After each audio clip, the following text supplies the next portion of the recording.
Yeah, my name is Gracie. I'm a rising sophomore and I live in Charlotte, NC. My life was, I really wasn't an active sinner, but I could say that my soul was still very much as broken as an active sinner's would be, yeah.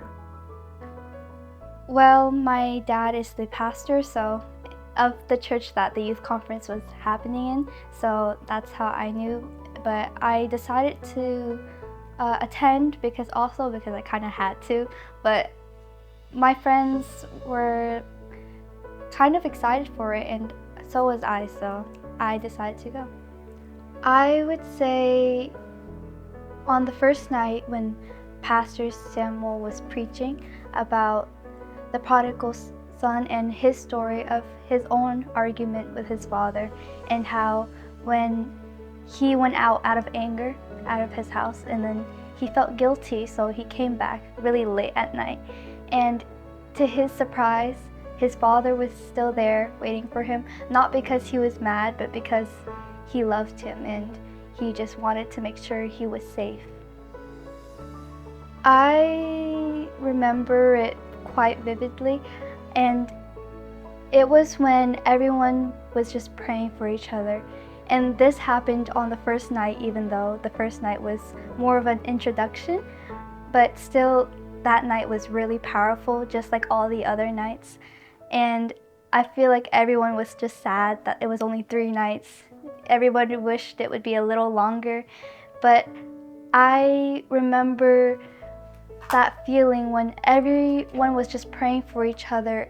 It felt really heartwarming and felt really like at home when like believers praying for other believers.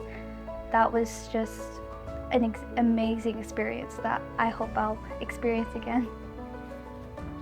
I would say I felt really bloated because of the crying, but I also felt really refreshed, and it felt like I've been home after a really long time.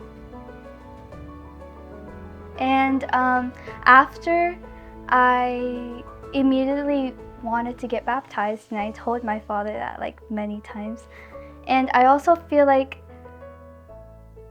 it was on the last night when we were doing small groups, and my small group leader was Luke, and he was just leading us and asking us if we wanted to be baptized, and immediately my answer was yes. That was the one thing on my mind after the whole youth conference.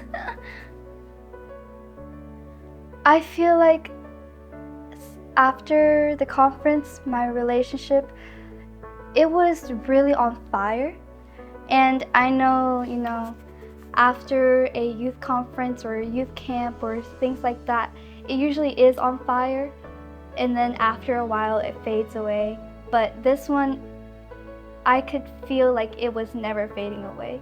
It was really strong, and though sometimes it did, the fire was a little less hot at times, but it was still there, and it was great. And I also felt like, since my dad's a pastor, we pray and read Bible every night.